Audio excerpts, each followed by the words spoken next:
himself, and he's like, I'm not gonna ever get caught up in the hype of being Denzel Washington. I get it. So anyway, all right, you did good. Which one of these couples was the best example of black love to you? The best example of black love, yes. Martin and Gina, Cliff and Claire, George and Wheezy, Fancy and Jamie, Dwayne and Whitley, and my man in the game. What's his name? Pooh. Well, his real name is Pooh, but it was Melanie and Derwin. Dum Dum. I mean, they're Ding Dong. Ding Dong. I knew it was Dum Dum. It was one of them twice. Dum Dum. It was Dum Dum or Ding Dong. Okay. Who would you say is the best example of black love? Wow. Chad, you should tell us the name Derwin, or you choosing Derwin? I think you should tell us the name. All right. Who would you choose, Mama Nori? That's hard. That's a hard one, isn't it? It's hard because, like, Derwin and what was her name? Derwin and Melanie. Melanie, yeah. They were for a young couple, a young black couple that came into wealth. It was an interesting dynamic. Where they were having a promising newly married marriage. Then all of a sudden he got a baby and all that stuff. So that was a whole lot going on. I like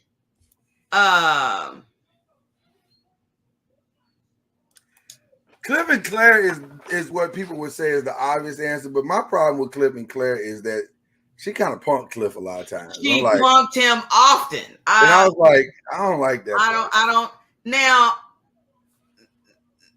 I like Gina and Martin because that showed us, like, in the early parts of our marriage, our friends and, being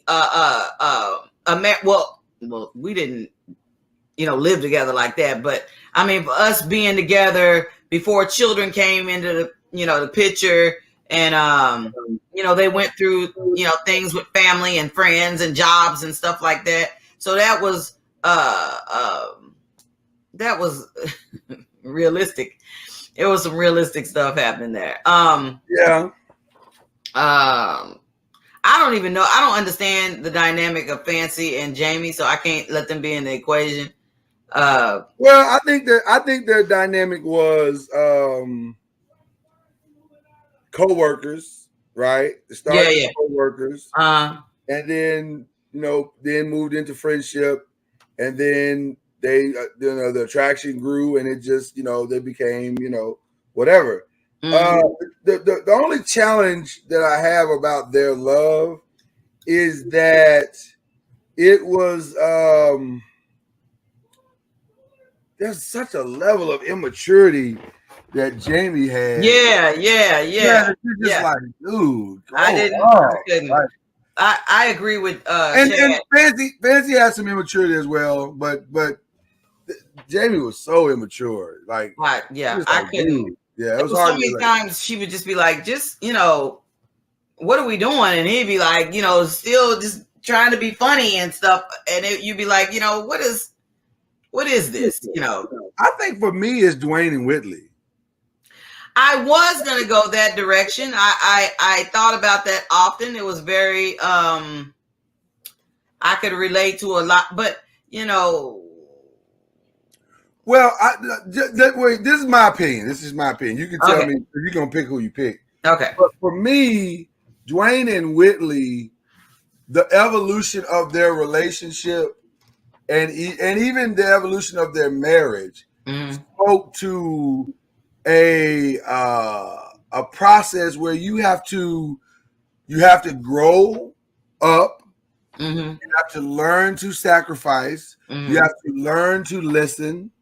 You have to learn to respect each other and each other's opinions. I think Dwayne grew a lot in that part, because I think he had this macho "I'm the man" thing going for a while, and then after a while, you saw that wasn't quite working, So he had to find the balance of that where I'm still a man, but at the same time, I respect my wife's opinion and who she is. And it was, but there were times where he would also be strong and say, now listen, we can't do that. We ain't doing that. Like, so I like the dynamics of their relationship. So for me, the best example and most realist example of black love for me was Dwayne Whitley. I can co-sign because I'm thinking from another perspective of that it was nice to see like Wayne as a teacher. Yeah. And there's not a lot of black men that are teachers. So to see him function in that capacity, and like somebody who has a crush on him as a teacher, those are real issues. Right. And like, with his wife that was trying to hide stuff that she was purchasing because she's so used to this high society lifestyle. And then all of a sudden, it was a whole lot that it was. So between Martin and Gina and Wayne and Whitley, I struggled between the two. Because like I said, I agree with Chad that Gina and Martin was relatable. Very, very relatable. Very much so. Very much so. So I think, I agree with you with the Wayne and Mrs. Wayne. Wayne and Mrs. Wayne. All right, cool. All right, good. Okay. All right. You got another quiz coming up here. Mm-hmm. These are some of these are well known, but some of these are forgotten shows. Mm-hmm. So I want you to name some of the forgotten shows. So the ones that do not have a name tied to them, do you know what they are? You can start at the very, very top. Oh, that's Living Single. Okay, far left. Between Wayne's Brothers and Steve Harvey Show. The picture's hard to see. Oh, that's the Bernie Mac Show, right? Very good. Down at the very bottom, underneath Steve Harvey.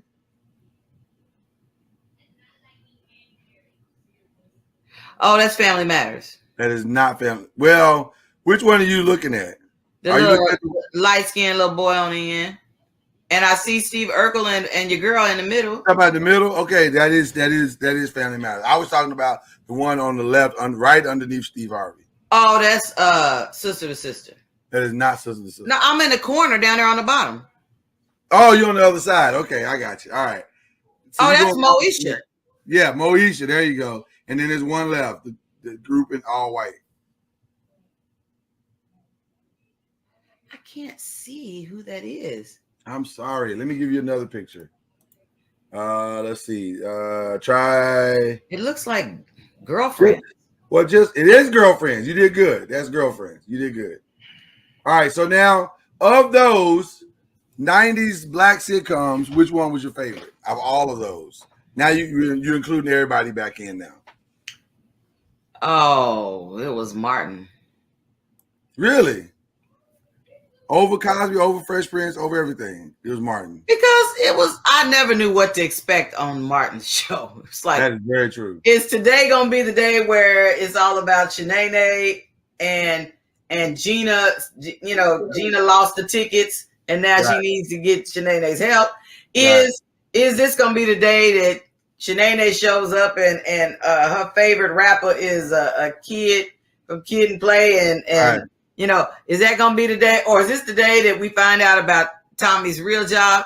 I mean, it was always something exciting. And for me, I'm going to just tell you, full disclosure, since you have me on this show as the person who, what I should know. For me as a person, and I may be alone in this category, but a lot of the different black shows and stuff is not that I don't like black shows. I am a black woman and I like black shows.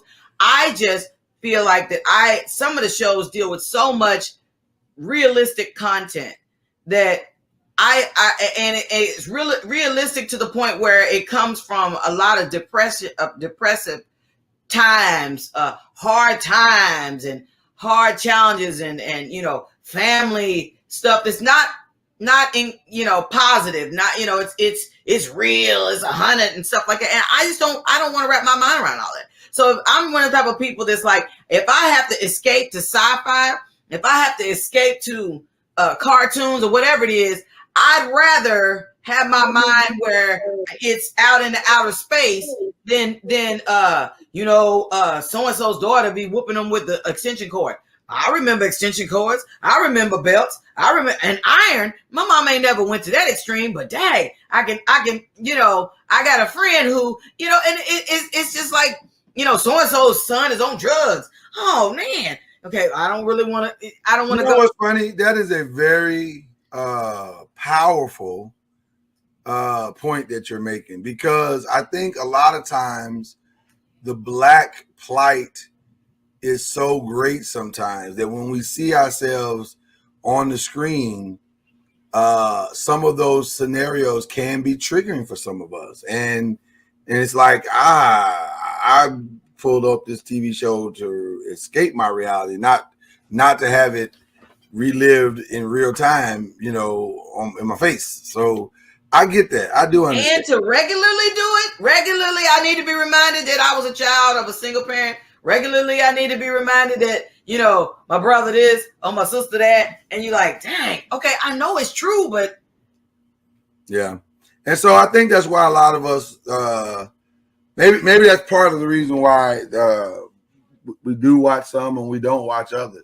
I think that's one of the popular reasons why the Cosby Show exploded the way that it did, because it was a breath of fresh air.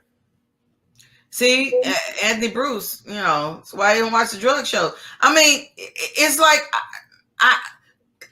I know that, like I said, these things are 100. These are true. These are facts, but it's like, dang, can we, even the Cosby Show. At the Cosby Show, that's why I didn't have it in any of the selections that I made, is because, okay, I enjoyed watching that, but then sometimes that was just so far-fetched. It was like, okay, I don't know. No, I don't have any friends whose parents are doctors and lawyers. Right.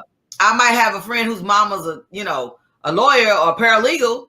It may be close. And now, granted, and maybe I needed to expand my horizons and say, I need to find that friend whose parents is, higher up on the whatever. But it was like, until I get there, this is nice. But, I just. Yeah. I don't know if I told you what my favorite one was. I first of all, a lot of these shows on this screen I adore,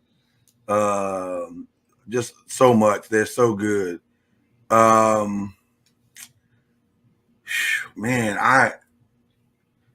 easy answer is Martin, but I don't think it's Martin. I discovered Bernie Mac later on in life and just loved Bernie Mac show and the lessons, but I didn't love the kids. The kids were a lot. I don't know. It's probably the three in the middle for me, even though I love elements of all of these shows. Mm-hmm. It's probably the three in the middle that are the best for me, and I probably learned the most from: the Cosby Show, the Fresh Prince, and Family Matters. And I could, depending on what day of the week, I could go with any one of those three. Today is this day, so I think I'll probably go the Cosby Show. But you ask me tomorrow, it could be Family Matters easy.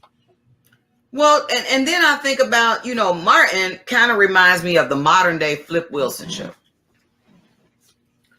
Flip Wilson, he had a show where you didn't know if Geraldine was showing up or whether he was showing up. Right. So, I mean, but it was, like I said, it was always some type of surprise. But, I enjoyed watching the different shows. But like I said, I watched it for a little while. And then it was like, okay, let's. All right. Nope, not in the mood for the trauma, not in the mood for the emotion. And I would just like to say, but I do appreciate the shows where, like Tony Bruce said, it's like, okay, it's a drug deal is great, pop off here. So yeah. Best forgotten Black show of these four: 227, Different Strokes, What's Happening in Sanford and Son. Because I feel like as history continues to evolve and we continue to tell the story of Black cinema, these four shows are kind of left out of the conversation. They're beginning to be left out of the conversation more and more. And these are iconic shows to me, all four of them. Yeah. Which one was your favorite?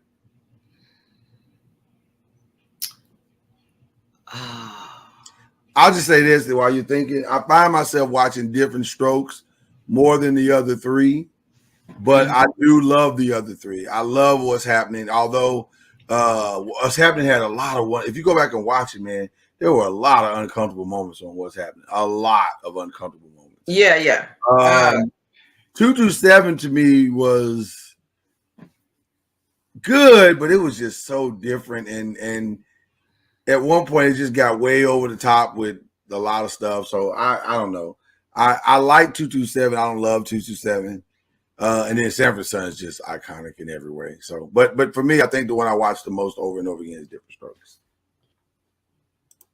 Okay, best forgotten. Of these four.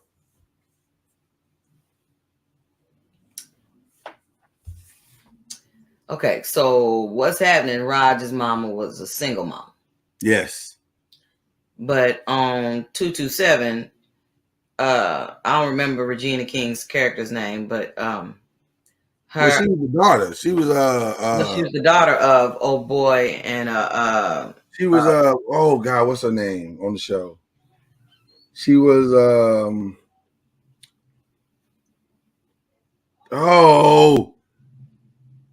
because the mama's name was Mary. Yep. The daddy's name was oh gosh. Oh, I can't remember his name. I'm drawing a blank. Wow. Lester, yes. So the daughter's name was Regina King's character. Yeah, I know about her real name more than I do the name of the character. Because Calvin was in love with her. Yeah. Brenda. He was a fan. You know what? That's a great question, Anthony Bruce. We never put Lester in the category of good dad. He was a fantastic dad to her. But we never think of him as a good black father on TV. Maybe because was he as visual? Was he seen? He was every episode. He worked hard at the construction company and never cheated on her.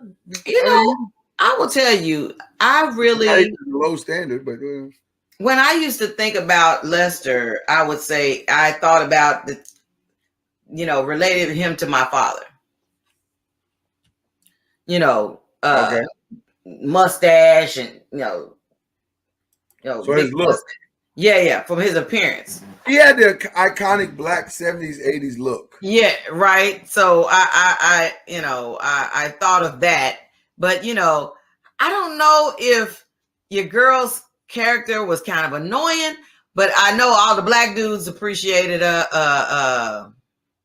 Mary, whatever her name was. Oh, you're talking about Sandra. Yeah. All the black dudes appreciated Sandra, but I was just like, come on, do you have to do the most? But I mean, I guess you have to stand out one way or another. Well, Sandra was the Steve Urkel of that show. Like she became the star based on her, her thing. That's funny. He had the ugliest man, right? They hid their money in it, I think, something like that is what happened. So which one of these shows is your favorite out of best forgotten? I don't know. I think I like Sanford and Son. That's fine. It was always something. It was funny. It was always funny, that's for sure. Oh my God. You hear that, Elizabeth? Coming to join you. Oh my gosh. Yeah. They ran that joke every week and it worked every time. Which one of these should we go back and watch? Like we didn't watch and we should go back and watch it. Ouch. I'll tell you this, and the reason why I brought this question up is I've gone back and watched an episode or episodes plural of all four of these shows and realized they were a lot better than what I thought they were. Like Everybody Hates Chris. A lot better show than I thought it was. I thought it was not good, but it was actually pretty good. With all the different issues that Chris had to deal with. Yeah. You like, okay. I will not say what was it? What I can't remember what the name of that was. Which one? Down the bottom? With Tishin with the That was My Wife and Kids. Oh. We kind of boycotted My Wife and Kids because of the end of Martin. So the way Martin ended, people took sides. So it was like there was the people that rode with Martin's side, there was the people that rode with Gina's side. And so the people that rode with Martin's side was like, I ain't watching that show with this fake Martin. And there was no disrespect to Damon Wayans. It's just we was pissed at Tashina. I mean, not Tashina, Tisha. Oh, okay. Okay. Yeah, and I get it that kid, you know, I didn't like the way he was always talking cash crazy to the boy. I mean, goodness gracious. You smack that dude upside his head. I mean, I get it that, you know, why we, you know, how we were raised and a whole lot of different stuff, but I just couldn't. Each time I was like, dang, go on, you know, you cut that child no slack. Yeah, they have some real black problems too, by the way. Real black problems. Right? Like he got that girl pregnant. Right? Yeah, there was a lot going on in that show. But, you know, at the same time, Bernie Mac was dealing with, you know, having kids in his house that wasn't normally in his house, but was able to grow as a parent, realizing that, you know, as I raise these kids that are not my kids, you know, they just, you know, I think he became a good father. I'll be honest with you. Of all four, and Girlfriends was good, but it was a lot of weird trauma stuff going on there too. But I think the one that I went back and binged and really fell in love with was Bernie Mac. I was just like, how did I miss this show? This is so good. Like there's so many funny moments. There's so many teachable moments. There's so many iconic moments. Like it's just a really, even the ending of the show, which unfortunately wasn't ending because Bernie Mac passed, but even that final episode is stunning how art imitated life. Like he was sitting there and passed, and it was an amazing show. But I really liked it. That was the one for me. If you have not seen, I think that's one of the reasons why in watching Bernie Mac, and in comparison to like Everybody Hates Chris, Terry Crews, is it I don't like when they kind of typecast a certain father and he doesn't change any. He doesn't grow any. It's like, in other words, all he does is come home from work at the refinery and come in and sit down at the table and get his lunch and and then you don't see really anything else. You don't see any development of that character. Yeah, his character didn't really go far. Mr. Julius didn't go far to me. But Bernie's character grew. Damon's character grew. The characters on Girlfriends definitely grew. So yeah, I agree. That's a great point. That's a great point you're making. So for you, is Bernie Mac? To go back and watch. Yeah. Yeah. Okay. We got just one or two more questions. Your favorite variety show of these four, and the obvious answer you would think is either a Chappelle Show or In Living Color. But there's some stuff, if you go back and watch Mad TV and Key and Peele, really funny stuff, especially if I'm being a little biased here, especially if you go back and watch Key and Peele. Man, let me tell you something. I know Dave Chappelle said, man, I had to watch Key and Peele do my show every night. And he was right. They stole a lot of concepts from the Chappelle Show. And added them to Key and Peele. But that don't make Key and Peele not funny. It was some stuff that Key and Peele did that was hilarious. Well, I agree with you, but I'm going to have to settle with In Living Color. Oh, okay. Because of the stuff that they can't even do now that they got away with at that time that we thought were extremely funny and is extremely funny still. Yeah.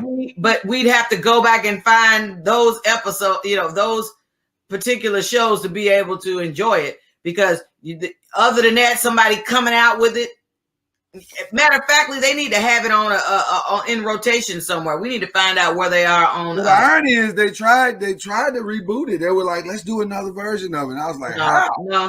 No. How do you do that? I don't think you should. It's like we said the other night on the show, is that some stuff you need to leave alone because it's vintage the way that it is, because you won't be able to. Next thing you know, you'll have all the alphabet group. You'll have this group. You have that group. You have, the fire safety people talking about, Fire Marshal Bill. Don't follow his example. You don't beat people like Homie the Clown. You don't do this like so and so. I mean, by the time you pull in all of this other stuff, it's like, dang, y'all took all the fun out of it. Well, I'll say what you just said a different way. They already have a show that's a reboot of In Living Color. It's called Saturday Night Live. Well, you know what I'm saying? Like Saturday Night Live does not take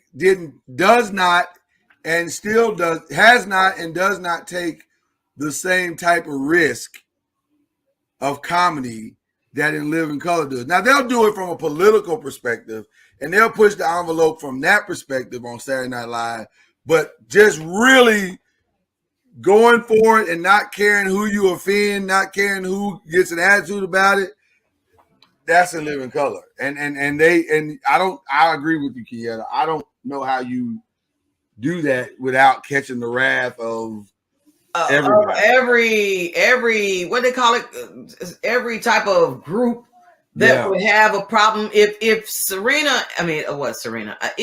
Sierra and Russell can't buy a brand new puppy without getting then for certain we can't have that film was 2 snaps in a circle. Well, then next thing you know, you're gonna have so that's the way you think of all people that are it's go left. But having said all that, my favorite variety show is without question Chappelle's Show. Of course. It's not even close. It's just the brilliance of Chappelle's Show is. Now I will say this to honor In Living Color. You don't get Chappelle's Show without In Living Color. Yeah. Yeah, you have to have In Living Color. Matter of fact, you don't get any of the other 3 shows without In Living Color. Oh yeah, listen. Yeah. And like I said, maybe I'm old school, but I really, it was like when we talked about last night on Talking Noise. I felt like why not when I would watch New York Undercover, I liked it for the show and all of the the different storylines and all the different action. But I really look forward to the little mini concert at the end of every show. Well, on In Living Color, it was always some type of special guest. You got to see, and I'm trying to put it. Why Chappelle did it, which is probably why Chappelle did it. And you got to see the dancers to me that were I don't want to say authentic, but what I want to say is the ones that were part of the culture. It represented the culture. Thank you. It represented the culture because when most of the time when they got dancers on different stuff, you sit there going, where they find these dancers at? But In Living Color, the dancers represented the culture. I like the I'm sure he was. I don't know if he was doing it in real life, but it was a part of a dynamic of the culture with him up there scratching with the turntable from up there on by the way, found out. He not a DJ. He couldn't scratch it out. Well, that's why I said I don't know if he was doing it for real, but it was still him doing it representing the culture. So all of it was definitely, it said In Living Color, but real talk, it was absolutely paramount in representing the culture. All right, your final question: what is the most iconic Black TV moment to you? The most iconic Black TV moment to you. Iconic. There are so many to choose from, but I have mine. There's so many to choose from, though. I mean, you could. I mean, it's such a loaded question. It is a loaded question. So what? So I mean, it'd be different if you said, "Okay, was it?" Wow, Chad said Tariq shooting ghosts. That's funny. On Power. I mean, it'd be different if you said that was an iconic moment though, Chad. When JJ, when Keith tripped over JJ at the wedding. That's funny. And Bruce said, "Wait a minute, SW1 was not a DJ. I feel lied to." Yeah, no, he wasn't a DJ. Well, yeah, you was no like DJ skills whatsoever. Yeah. So I mean, it'd be different if you said it straight up like that. Well, okay, it's choose. Stop trying to duck the question. Choose. Well, because you need some examples. I mean, because the first thing came to my mind was when Penny's mama was going. That's a big one. I'm just I know parents. I mean, as a child of my era, I feel like that I could relate to the things that were happening on Good Times, but that moment, was like, did she just put an iron? I mean, it's like. I get a switch. Sometimes people say a wooden spoon, a shoe or something. But not I'm throwing an iron at you that's unplugged. I mean, this unplugged. That's I just threw some type of appliance. I put a hot iron. So that's your iconic moment, that trauma moment right there. It was traumatic. I'm just okay. All right. I mean, listen. It's your iconic moment. Mine ain't even any better. Like. To me, the most iconic, and let me list a couple that are just off the charts iconic. But like you talk about Chad mentioned Will Smith scribbling on the wall at the end of the series. That's a good one. Same thing that Martin did at the end of his series. But really, the most iconic, obviously, Will Smith Fresh Prince moment is got to be the prime moment when his why you don't want me. Why he don't want me? Yeah, that hit everybody in the culture in the gut and. There's not a black person in America that couldn't relate to that statement. So that one, the Cosby Show had several, but probably the most iconic of the Cosby Show is the the nighttime, darling. The James Brown songs. That was the well. Do you think there's more better ones on the Cosby Show than that?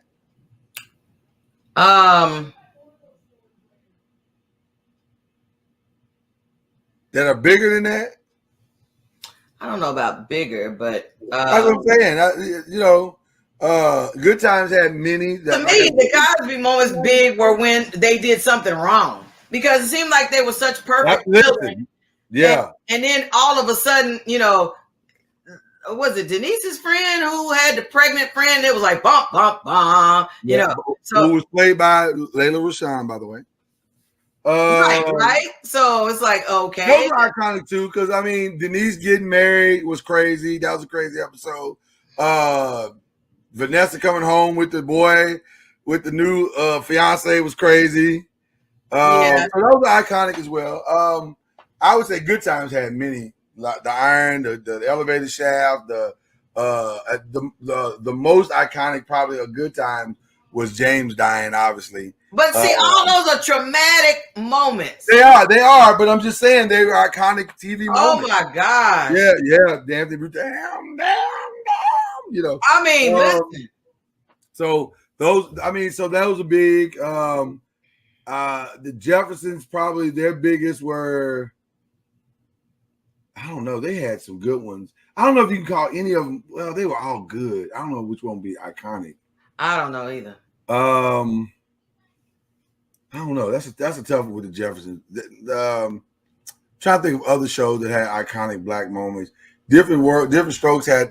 Different World had several iconic moments. The wedding, the AIDS episode. My God, the AIDS episode. The riots and the way. Well, I did like the way they dealt with the riots. But the AIDS episode was one of my all-time. Oh man. Because they were the first to ever do it. Yeah, they were the first to ever do it. To talk about it and then everybody looking at each other like, is it you? Right. That was a crazy episode. Yeah. And then you can keep, like I said, you keep going down the list. There's iconic moments in TV. Stop your moment. Stop your, I wasn't even a fan of this show, Empire. But, the moment when Cookie Lyons came in and tried to bust up Lucius's wedding. I saw the clip on YouTube, and she had on her fur coat, and then she threw her fur coat up, and she said, and by the way, that's not an ass. This is an ass. And she lifted the fur coat and had a thong on and showed her ass. I was like, oh, well, that's we just had an iconic TV moment. I've never seen an episode of. Oh yeah, Different World, the fight, the football game. I forgot it. That was a powerful. Oh yeah. Episode. Oh my god. Oh my god. Yeah, that was a powerful. Dealing with racism. Yeah. Let me say, the Different World they were fearless. Different World was fearless. It was a fearless show. They were not afraid to deal with real. When once not Lisa Bonet, Debbie Allen. Once Debbie Allen took over that show, they were not afraid to deal with everything. Like from date rape to AIDS, abuse. Right. Remember, girl, and they touched her and she kept jumping or whatever, and it was her boyfriend was kicking her tail. Yeah. It was just a lot of stuff. But I think for me, of all black TV, and again, it was a loaded question, the most iconic has to be James dying, because that hit us all. Like, first of all, it came out of nowhere. Yeah. Like, because we didn't have internet, so we didn't know that behind the scenes on Good Times, John Amos was having negotiation issues with Good Times, and he wouldn't be back. So we didn't have that. Nobody knew that. So when they dropped that episode and they were like, James is dead, everybody's like, what?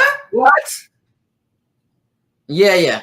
Like, the whole country was like, what? I mean, because listen, the show took a serious paradigm shift, because you're saying, I'm used to him coming home, slamming the door, talking about how bad it was down at the factory. You could argue that the show honestly never really recovered. Yeah, never really.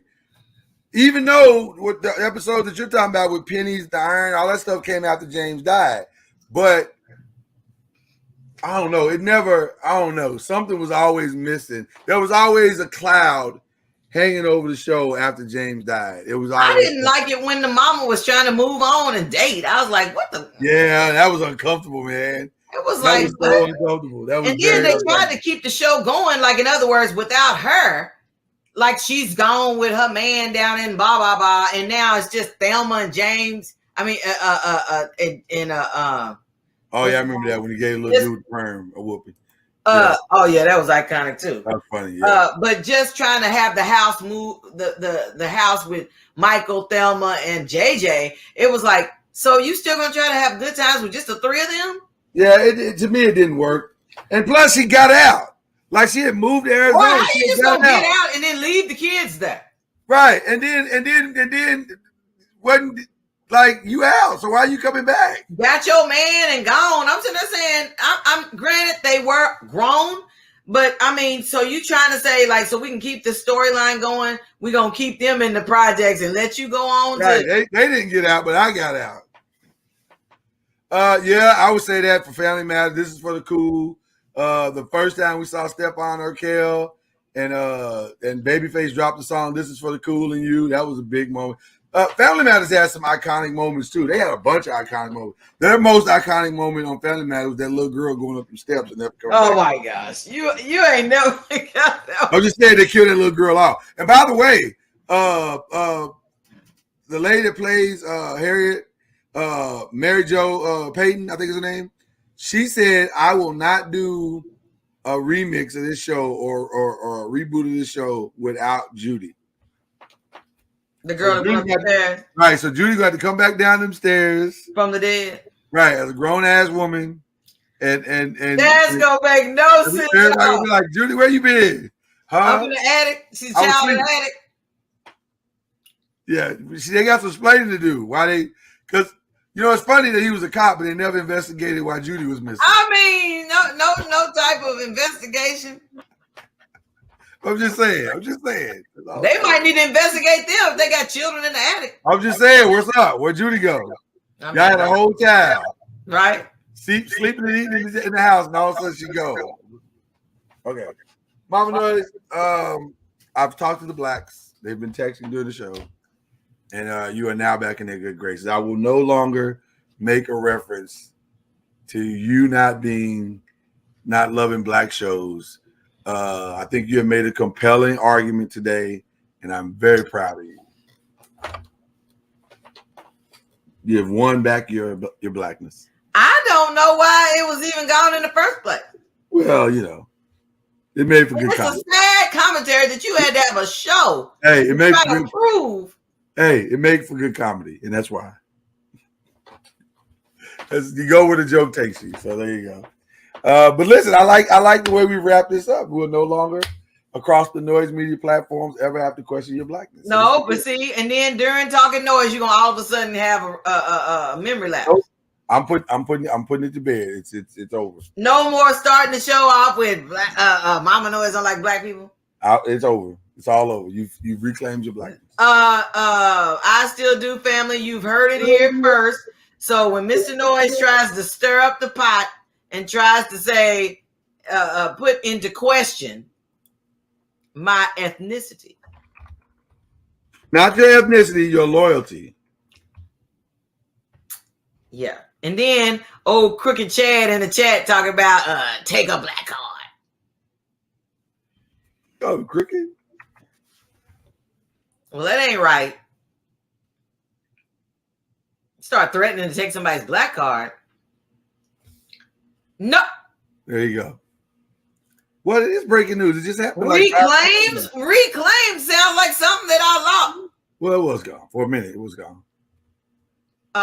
And now it's back. We're acting like it's some type of grocery store loyalty card. Yeah. Mama NOIZ, you did good. Just revel in that. Revel in that. I don't like that it was even put to question. There's a lot to be proud of right now. Mm-hmm. Yeah, right. If this episode gets erased, it's not my fault. No, see? So sad. All right. Well, listen, we're gonna have a lot of fun tonight, guys. On Uncorked Wine. It's gonna be a lot of fun. It really is. I listen, anytime you've got games and alcohol, and y'all got to see who them is tonight. That's real. That's the real question. It's us as a show versus them, and we may not beat them, but we're gonna try. We're gonna come together and try it. That's all we can do. But come tune in for game night, hosted by your very own Al B, and we're gonna have fun. Of course, it's picnic and pass and all that. We're gonna have that, whatever. So we're gonna have fun. It's gonna be good. I shouldn't have to renew my black card. Well, listen, me and Mama NOIZ will be back together in the same room next week. But I didn't know how this was gonna go, and I can't lose the blacks on behalf of Mama NOIZ. I can't do that. I'm holding on to the blacks. All right, y'all. We'll see y'all tonight. Appreciate you NOIZ makers for pulling up on the show and the rewatch game. Appreciate all of y'all. Love y'all. We'll see y'all tonight.